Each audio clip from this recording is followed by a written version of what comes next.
I bet that got your fucking attention, didn't it?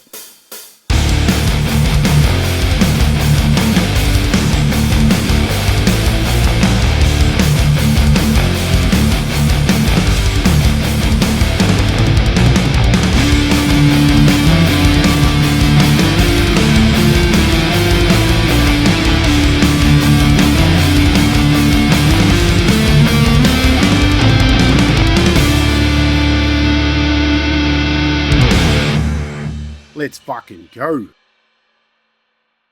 Hey, welcome back to Break Your Leg. This is episode 9. I know it's been a while since my last episode, but I had another surgery done on my knee. It was just a small keyhole surgery that I seem to have bounced back from, so hopefully from this point it's just onwards and upwards for me.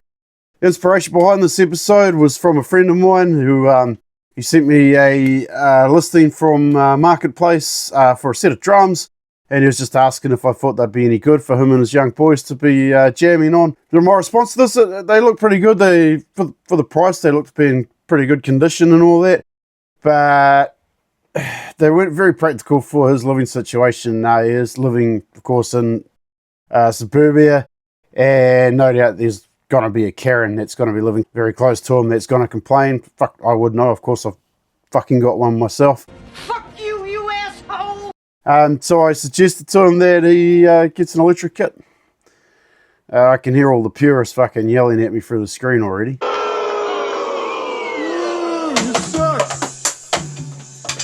But you know what, with that said, let's just get into why I suggested this, and hopefully it'll help people out there. And yeah, let's fucking go. Drums, the king of the percussive world. When you see a drum, you must hit it. Kind of like touching wet paint despite the warning signs.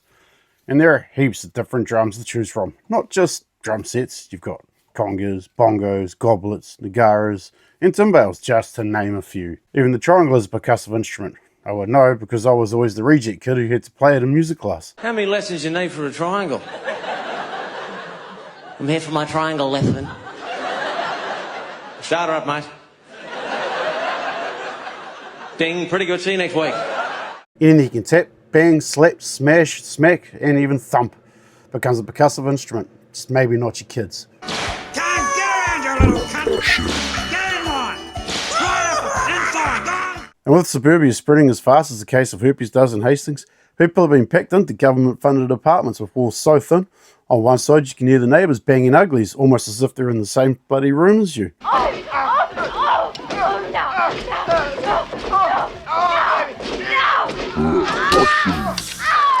And on the other, you can hear the solo mum having fun with the package that's just been dropped off by the courier, which is probably plastic and battery operated from Timu.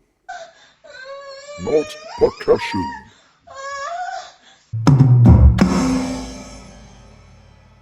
And with all that going on, the last thing those inconsiderate pricks want to do is listen to you try and nail that drum fill over and over and over until you finally get it, but just as you're starting to warm up and you're right into it, one of those pricks from the fucking council turn up to hand you a fucking noise control notice. I cannot believe it, the guy is a wanker. And this is where the electric drum kit or E-kit comes in handy. Just plug in your headphones and away you go. Most modules will even come with an auxiliary input so you can plug your phone in and smash along to your favourite tracks.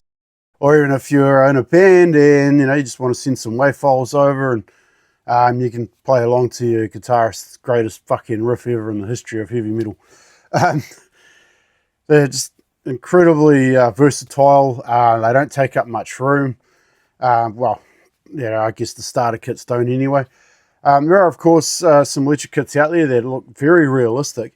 And, they just look really fucking cool, actually. So I might bring some up on the screen right now. I think maybe the biggest downside to an electric kit is probably the hi-hat, or certainly from my experience anyway. I do think that there are some really high-quality ones out there. I think that Roland makes some really good ones, but they're also, they break the bank.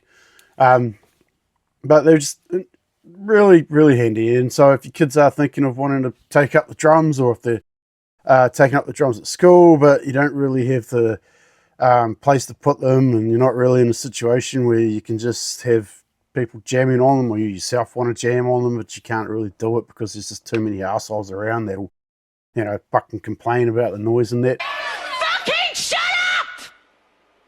Then try it out. They're really easy for recording. You just plug them up to your USB interface and get your settings, and away you go. They can be plugged in via MIDI. I think I showed that on the last episode actually. And you can just hook them up with your favorite program, your Steven Slade or your Bogren or whatever it is that you've got, and use the kits that are on there to sound on your kit, on your e-kit. Really simple. Just Google it online, follow the instructions. It's really not hard. Fuck, if I can figure it out, anyone fucking can, trust me. So I'm just going to quickly interrupt and go a little bit more in depth about how to operate the MIDI controllers in that on your electric drum kit. I'm sure there's many out there who already know, but for those of you who don't, this is just a quick run through on how to do it. So the first thing you want to do is hook up your module from your electric kit to your computer using, of course, the proper USB cable, which you'll be on the back of your module. I'll just show one here for example. So that just goes straight from there to your computer, easy as. So right now I've got Contact Player up with my Crummer drums, as you can see here. And what we're going to do is we're going to come over to the settings menu, this little button right here. We're going to open that up. Now, as you can see over here on these sections here, these are already assigned to probably the keyboard that's on the player itself, but we're going to clear all that. So we're going to go to clear all. And now how this works is, so first thing I want to do, I'll get my kick done. So I'll hit record on here and then just kick on the drum pad and it comes up with that. And so you just sort of carry on from there. So same thing for the snare, your toms and all that. You just hit the record button there, whichever one it is that you want. Click on the record button like that and then just hit the snare. And you do all that for your toms, your cymbals. You just go through it, find out which one you want on your program, and simple as that. So just a quick troubleshooting issue. It was actually something that a friend of mine asked me the other day, that he was having some latency or some delay issues with his drum kit. So the main cause behind this is if you're using wireless systems. So if you're using wireless headphones or you're Bluetoothing your module, if it has the Bluetooth option to say a Bluetooth speaker or whatever, then that is going to cause the latency issues. So basically what that means is that when you hit the pad, it's going to be a slight delay between when you hit the pad and when the sound comes out. So if you are having those issues, that is possibly why. If that's still not the issue, if you are running direct lines, then maybe go online, your module might need to have its firmware updated. But yeah, that's pretty much the main reasons for that issue if you are having it. I have heard some say that they kind of look like kids' toys or whatever, but I mean, hey, it's not like fucking grown adults spend hours on end playing with plastic things that vibrate, is it? Say hello to my little friend. There is a lot more to them than the ones that you get on the Xbox and the PlayStation Rockstar bloody games. A lot more to them. But the modules, there's so many patches, so many options to choose from as to what sounds and stuff you want to get out of them. You can mix them up. You don't have to actually keep them as a set. You don't have to have 3 cymbals, 3 toms and whatever. You can mix those up as well. If you just want to use 2 toms and throw in an extra cymbal. You can also get extended packs and stuff like that. You can combine 2 modules together, which is actually something that myself and my previous drummer had done, which was really cool actually, because you can get some really cool sounds combining 2 modules. Although that again does also get quite pricey. But again, lots of fun. If size is an issue, so you know, basically the size of the pads when you're hitting them, we'll just get more bloody accurate. I'm kidding. There are of course kits out there, electric kits that have, you know, full size pads with them. Like I said, there are kits out there that actually look very realistic. So, you know, that really can't be an excuse. if you really want to get into it. So have a look at those as well. If you're playing metal, then I would strongly suggest that you try and get a kit, or at least when you buy one, maybe try and obtain a larger kick pedal or kick pad, because the one I've got with the double kicks, it misses a beat sometimes because the pad itself isn't a large enough area. So look into that. But I mean, if you just, very simple, straight single kick drumming in that, then they're absolutely fine. Nothing wrong with it. As far as models go, or as far as the people that make them, of course, there's Alesis and Roland. They're probably the most popular ones. If you're here in New Zealand, of course, you can get kits from Artist Guitars. I know I keep mentioning them in my episodes, but they're a great company to go through for cheap and very efficient, durable instruments, and they too do electric drum kits, so have a look at those. I think they're mesh kits. That is another thing. If you do want to get one, try and get yourself a mesh kit, because just the solid rubber pads, they just, the mesh kit ones feel actually pretty good. They feel almost realistic. You get bounce off them. You can do your little, quick bounce bloody things that people do. I know there's a name for it, but I just can't think of it off the fucking top of my head right now. So yeah, just those are my reasons for why I told my mate to get one, or to have a look at getting an E-kit for him and his boys. I mean, overall, if I had the option, of course, I would always go with an acoustic kit. Get the really good mics, record it that way, do it all completely natural. Of course I would. That was definitely the way that I would go if I had that option.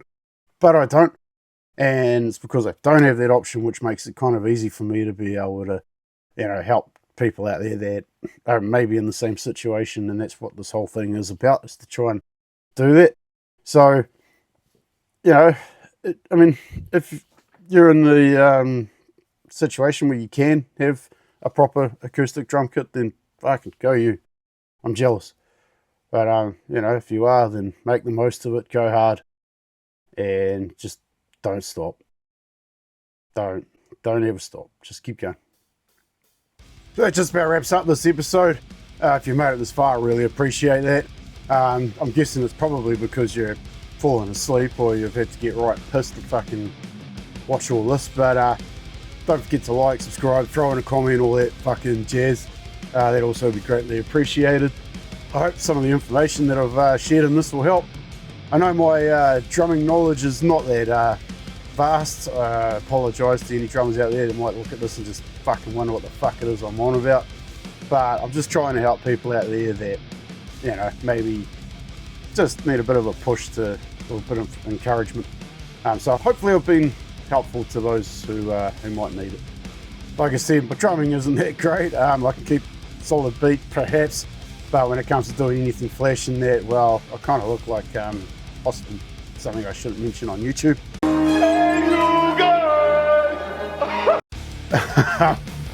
But anyway, that's it for this episode. Done.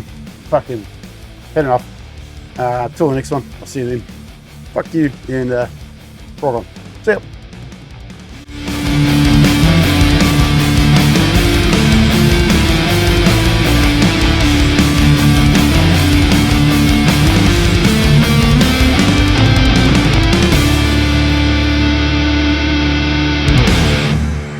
Let's fucking go.